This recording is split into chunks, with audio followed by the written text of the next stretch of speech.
요즘 저도 이제 제 그 나이를 의식하게 돼요. 늙어가는가 봐요.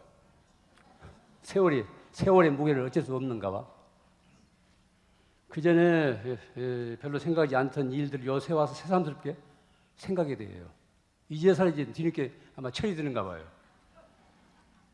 지금까지 내가 살아오면서 얼마나 많은 사람들로부터 도움을 받으면서 살아왔을까, 이런 생각을 많이 합니다. 정신적으로나 물질적으로 지금까지 내가 살아오면서 얼마나 많은 사람들의 은혜 속에서 내가 살았을까. 뭐 전생은 차치하고 제가 절에 들어와서 24살에 이제 절에 들어왔으니까, 절에 들어와서 이제 50년 가까이 살면서 많은 시주 은혜를 제가 졌어요. 뭐 부산에 계신 많은 신도님들 있지만 특히 지금 부산에 계신 신도님들 제가 신세를 많이 졌습니다. 나는 그동안 남에게 얼마나 도움을 베풀었는가, 이걸 반성하게 돼요. 제가 남에게 베푼 도움보다는 제가 지금까지 입은 그 은혜가 막중합니다. 그건 뭐 100분의 1, 1000분의 1에 비교할 수 없어요. 그 이제 제가 요즘 이제 늦게 발심해가지고 될 수 있으면은 내 몸은 좀 고달프더라도 나를 필요로 하는 데에는 큰 지장이 없는 한 내가 이 세상을 하직하기 거들어줘야 되겠다 해서 이제 이번에도 이 노구를 이끌고 여기까지 내려왔습니다.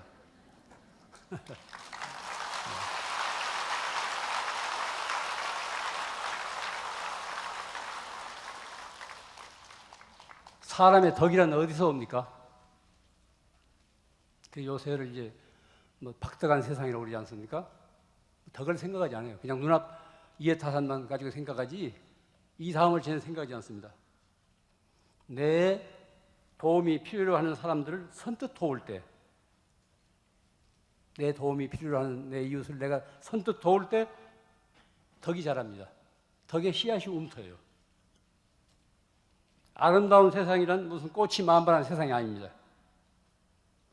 사람들이 서로 도우면서 사는 인정이 넘치는 세상이 아름다운 세상이지, 외부적으로 뭐 거창하게 장식한 세상이 아름다운 세상은 아닙니다.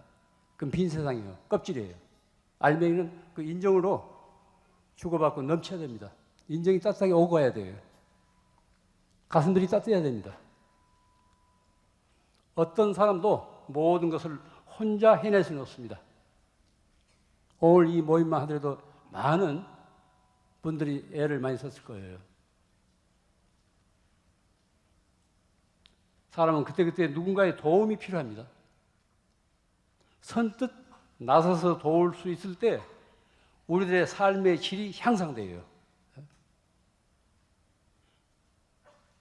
또 세상을 살아가는 의미가 새로워집니다.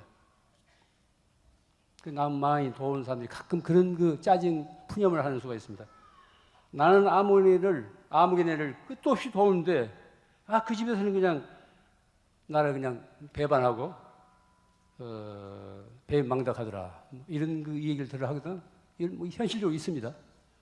나는 누 집을 그렇게 어려워서 끝없이 우리 집 사람도 빠듯한 처지에 그렇게 같이 나누었는데, 도움을 주었는데 저쪽에서는 그런 것도 까맣게 있고 그냥 사사건건이 속을 썩이고 이제 배망덕한 일이 있을 수 있다고요.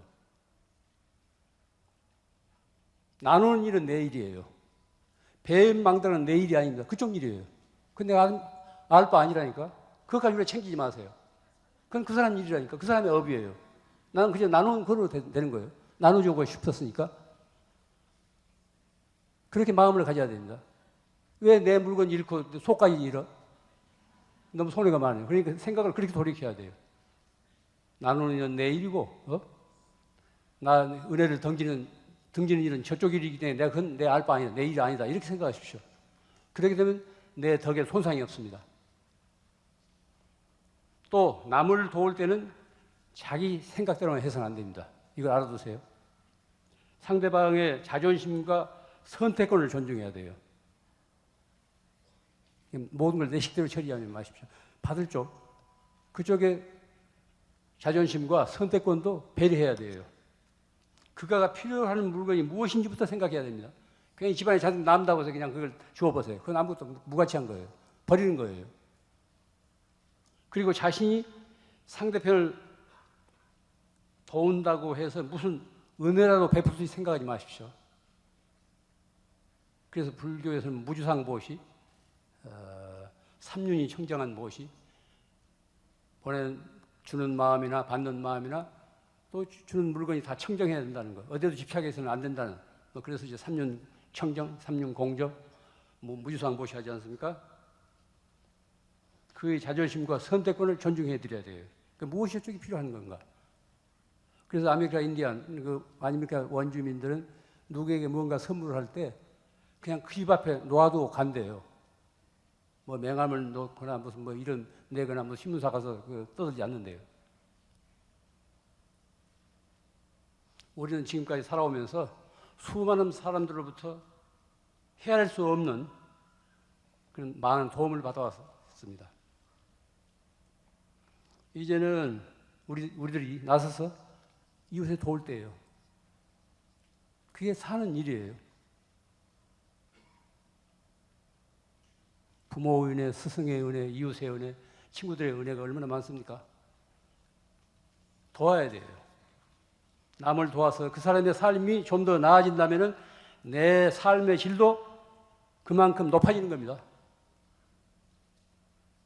내가 도와서 그 상대편의 삶이 조금 풀린다면 내 삶의 질도 내가 원컨 원치 않고 풀리는 거예요. 남을 돕고 살면은 그 도움이 크고 작건 간에 우리가 헛된 삶을 살고 있지 않다는 것을 알 수 있습니다.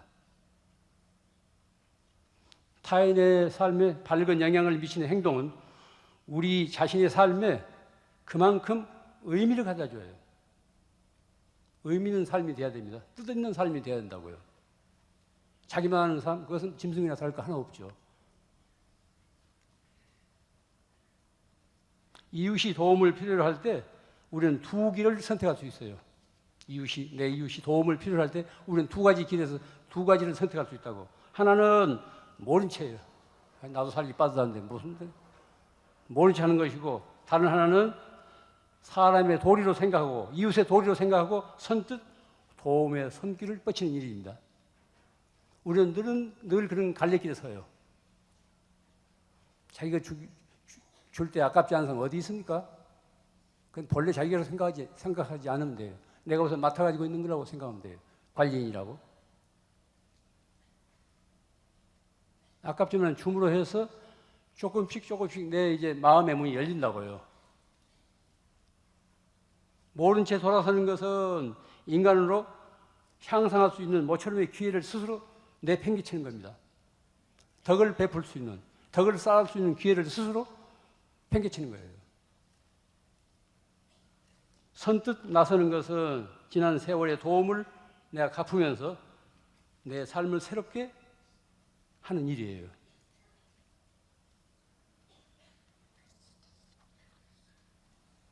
사람을 분열시킨 것은 무슨 신앙을 갖는 사람, 신앙 갖지 않는 사람 여기에 있지 않습니다. 사람을 분열시킨, 신앙으로서 사람을 분열시킨 것, 그건 다른 신앙이 아니에요. 믿는 사람과 믿지 않는 사람 사이에 있는 것이 아닙니다. 인간의 분열은. 다른 사람의 고통 앞에서 등을 돌리는 사람과 그 고통을 함께 나누겠다고 받아들이는 사람 사이에 있는 거예요. 사람의 품이라든가 사람의 질을 그렇게 갈라놓아요. 모른 채 하는 사람하고 선뜻 내 일로 생각하고 거드는 사람하고 남에게 도움을 줄 때 어떤 보상을 바라지 않습니다. 보상을 바라지 않아요. 그런데 자연스럽게 보상이 따릅니다. 내 가슴이 그만큼 따뜻해져요. 나누어주고 나면 내 가슴이 그만큼 따뜻해진다고. 또 내 시야가 그만큼 넓어집니다. 내 인생의 의미가 그만큼 깊어져요. 이게 나눔의 메아리예요. 그래서 불교 경전에서는 보시가 제일바람인, 첫째가는 바람이라고 하지 않습니까?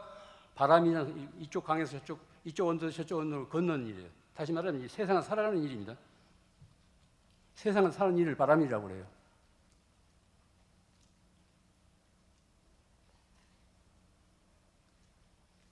남을 돕는 업을 쌓아야 내가 지금까지 지은 빚을 갚게 됩니다. 거듭 말씀드립니다. 우리가 보고 듣고 말하고 생각하고 행동하는 것은 업이 됩니다.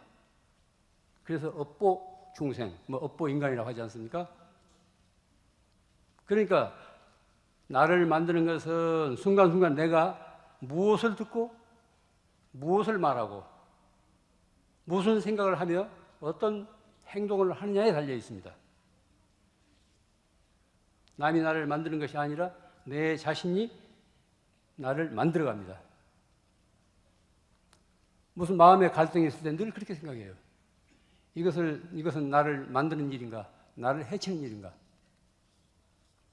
눈앞에 이해타산으로 생각하지 말고 전 인생의 과정에서 그렇게 보십시오. 세상 살만큼 살다가 하지 갈 때 빚지고 가서는 안 됩니다. 그렇게 되면 내 생에까지 그걸 갚아야 돼요. 제가 이야기를 하나 해드리죠. 제가 잘 아는 대학 교수가 있는데 이분한테 들은 이야기예요. 자기가 가르치는 1학년 남학생이 같은 과 여학생을 아주 열렬히 사랑했대요. 온 동네 시끄럽게. 그런데 한 학기도 채우기 전에, 요새 속전속결이니까, 한 학기도 채우기 전에 그 여학생은 다른 남학생을 좋아하고 그 애를 버렸대요. 그러니까 이 녀석이 그냥 낙담해가지고 선생님한테, 선생님 저를 좀 구해주세요. 이런 편지를 하면서 그러면 겪은 이 얘기 하더라네요. 물론 이 자리에도 이제 시련의 아픔을 겪어온 사람들은 알 거예요. 얼마나 가슴이 쓰라렸으면 자기 교수한테 어찌하오리까 이런 자문을 하겠어요. 그런데 이제 남학생의 어머니는 마침 그 교수의 여고 시절 친구였대요. 친한 친구였대요. 그러니까 이제 엄마 친구 그러니까 그런 편지를 자기 교수한테 했겠죠. 하루는 그 친구한테 이메일로 그 사연이 왔는데 내용이 이래요. 실현당한 자식을 보는 게 이렇게 괴로울 줄은 몰랐다. 저 싫다고 버리고 떠난 애를 못 잊어 하며 밤잠을 설치고 끼니를 걸리는 자식이 너무 밉고 그러면서도 어미 앞에서 짐짓 아무렇지도 않은 듯 떠드는 모습을 보면 너무나 가슴이 아프다. 엄마들이 똑같은 마음이겠죠. 사랑을 버린 죄에 대한 갚음이 이렇게 혹독할 줄은 미처 몰랐다. 실현당한 그 남학생의 어머니가 그렇게 자기 친구인 대학 교수에 한 편지예요. 사랑을 버린 죄에 대한 갚음이 이렇게 혹독할 줄은 미처 몰랐다. 그러니까 실현당한 학생의 어머니는 현재의 남편과 결혼하기 전에 대학 시절 그 당시 민주화 운동을 하던 어떤 남학생과 아주 열렬하게 연애를 했대요. 그러다가 이제 졸업이 임박해서 오랫동안 그 사귀던 그 남자를 버리고 소위 조건이 좋은 현재의 남편과 결혼했다네. 흔히 있는 일 아닙니까? 현실이 어떻고 이상이 어떻고 하면서 이제 따지니까 버림받은 그 남자는 상처가 너무 깊어가지고 자살 소송까지 벌인 일이 있었대요. 그런데 너무나 놀라운 사실은 알고 보니까 자기 아들이 목숨 걸고 좋아하는 같은 과 여자아이는 자신으로부터 버림받아가지고 해외로 유학을 떠난 후 소식이 끊긴 예전 그 남자의 딸이었대요. 드라마 같죠? 이게 인과관계예요. 사실로 있었던 일입니다. 이것이 인생이에요. 그래서 인생을 드라마라고 하고 날마다 밤에 연속 돌리는 게 다 이런 거예요. 이게 업의 파장이고 인과관계입니다. 명심하십시오. 내가 지어서 나만 받는 것이 아니라 내 자식에게까지 그 업의 파장이 미친다니까요. 무관 자식 때까지 내가 지은 업의 파장이 미친다고요. 이와 같이 세상에서 일어나고 있는 온갖 사건과 사고는 알고 보면 인과관계의 한 고리로 이어졌어요. 살인사건, 사기사건 할 것 보면은 다 어떤 인과관계의 고리로 이어졌다고. 그 현상, 단면만 보니까 이제 거기서 그런 불순한 일이 일어난 것 같지만 그 측면을 보면은 다 그런 업의 하나의 파동이에요. 폭력과 인간 부재의 시대에 우리가 사람답게 살아가려면 이와 같은 인과의 도리를 믿어야 됩니다. 이건 무슨 불교 신자만이 믿는 거 아닙니다. 이게 우주 실서예요. 남에게 상처를 입히는 것은 결과적으로 내 자신에게 상처를 입히는 일이에요. 하늘 보고 허공 보고 침 뱉으면 그 침이 내 얼굴로 다시 돌아온다고 하지 않습니까? 남에게 상처를 입히면 그 메아리가 나한테 온다니까요. 또 하나의 이야기가 있습니다. 우리 맑고 향기롭게 그 중앙 모임에서 보살펴드리는 양로원이 몇 군데 있는데 그 중에 이제 경기도 파주에 있는 대비 양로원이 있습니다. 10년 가까이 거기 거들고 있는데 여기는 거의 모두 버려진 무위탁 노인들, 버려진 노인들을 수용하고 있어요. 5년 전에 양로원에 들어온 할머니 한 분은 17살 때 결혼을 했는데 그때는 빨리 조언이니까 아이를 못 낳는다고 해서 20대 중반에 소박을 당했대요. 그게 쫓겨나온 거지. 옛날에 뭐 위자료 같은 거 없이 그냥 막 쫓겨나온 거 아닙니까? 그게 나올 때 이제 돈을 조금 훔쳐가지고 나왔던가 봐요, 돈을. 그런데 1년 전 이 대비 양로원에 할아버지가 한 분 새로 들어왔는데 그 노인이 바로 예전 남편이더래요. 그 많은 양돈 두고 하필하고 경기도 파주 대비 양로원에 들어온 거예요. 얼마나 놀랐겠어요. 그런데 행인지 불행인지 그 할아버지는 치매에 걸려가지고 누군지를 못 알아보더라네. 그 할머니는 1년 가까이 같은 양로원 살면서도 같이 대면을 하지 않았대요. 속에 뭐 꺼름치한 게 있었던가 봐. 그 이제 그 할아버지가 돌아가시지 임박해서 곁에서 권을 했대요. 그러지 말고 이해는 다 풀고 그렇게 이제 서로 사과하고 깨끗하게 한이 없도록 그렇게 이제 풀라고. 그래서 이제 할머니가 그동안 미안했다고 이제 그런 것도 사과를 하니까 마치 그때 이제 죽기 전에 이 치매에서 조금 깨어났던가 봐요, 할아버지가. 그래도 내 마지막을 이렇게 지켜줘서 고맙다고 그러더라네요. 한 번 만났던 사람들은 언젠가 다시 만나게 됩니다.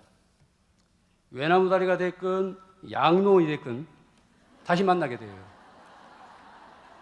이 자식 다시는 너 안 본다고. 이게 돌아서지 마세요. 언젠가 다시 만나요. 그러니까 이 막소리 하지 마세요. 물론 이제 화가 잔뜩 나면 막된 소리 함부로 못할 소리 없잖아요. 있는 거 없는 거 다 주워 모아가지고 이제 쏟아버리는데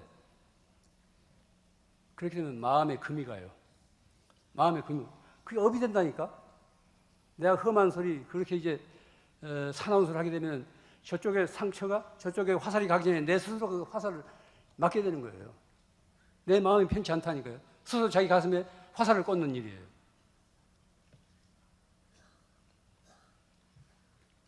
다시 만나게 됩니다.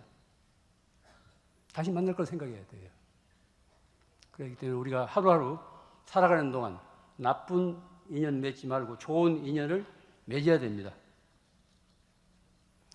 우리들의 생각과 말과 행동은 우리 정신에 깊은 자국을 남겨요. 그래서 말로 인해서 위로받는 사람도 많지만 한마디 말로 인해서 상처받는 사람이 얼마나 많습니까? 생각과 말과 행동은 우리 정신에 깊은 자국을 남깁니다. 그것은 우리 마음밭에 뿌려진 씨앗과 같은 거예요. 이 다음에 반드시 그 열매를 거두게 돼요.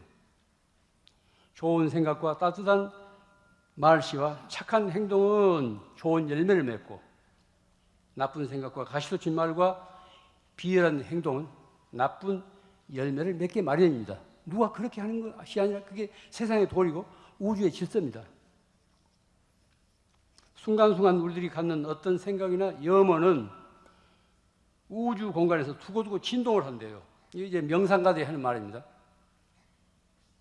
남을 미워하게 되면은 내 자신이 그 미워하는 기운으로 가득 채운대요. 미워하는 그런 에너지를 받아나고 있대요. 또 남을 사랑하게 되면은 내가 사랑으로 충만하게 진동한대요. 그래요. 우리 어떤 사람을 처음 대했을 때 어떤 사람은 몇 년 사귄 사람처럼 아주 친하고 가까이 된 사람이 있고 한동안 사귀었어도 영 떨떠름하고 잘 가까이 되지 않는 사람이 있거든.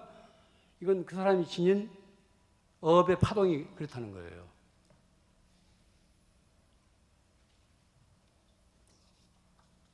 옛사람의 말에 아무것도 가져가지 못하고 업만 남아 따라온다. 뭐 치문에 있는 말인데 만반장 불거여 유유업 수신이다. 아무것도 가져가지 못하고 업만 남아서 따라간다. 우리가 살 만큼 살다가 이 세상을 하직할 때 아무것도 가져가지 못합니다. 뭘 하나 가져와요? 아무것도 가져가지 못한다고. 내가 말하고 생각하고 행동하는 것이 이 다음 생애까지 업으로서 이어지는 겁니다. 이 하루 한 가지라도 착한 이야기를 듣고 또한 착한 일을 몸소 행한다면 그날 하루는 잘 산 날입니다. 내 그 생애에서, 그 시들한 생애에서 빛을 발하는 하루가 돼요. 이런 날이 많아야 됩니다. 착한 이야기를 듣고 착한 일을 내 몸소 행할 때 그날 하루는 잘 사는 거예요. 우리는 순간순간 끝없이 형성되어가는 그 과정에 있습니다. 내가 나를 만들어가는 것이지 누가 나를 대신해서 만들어줄 수 없습니다. 이런 사실을 잊지 말아야 해요. 그래서 날마다 비슷비슷한 되풀이 속에서도 늘 새로운 날이 돼야 됩니다. 끝으로 당부의 말씀이 있습니다. 그동안에 그런 게 쌓인 앙금이 있다면 오늘 돌아가서 그냥 풀어버리세요. 서운한 일이 있었거나 하더라도 한 생각 돌이켜서 여기 왔던 공덕으로 먼저 그 자존심 생각하지 말고 먼저 풀어버리세요. 제 잔소리 이만 하겠습니다.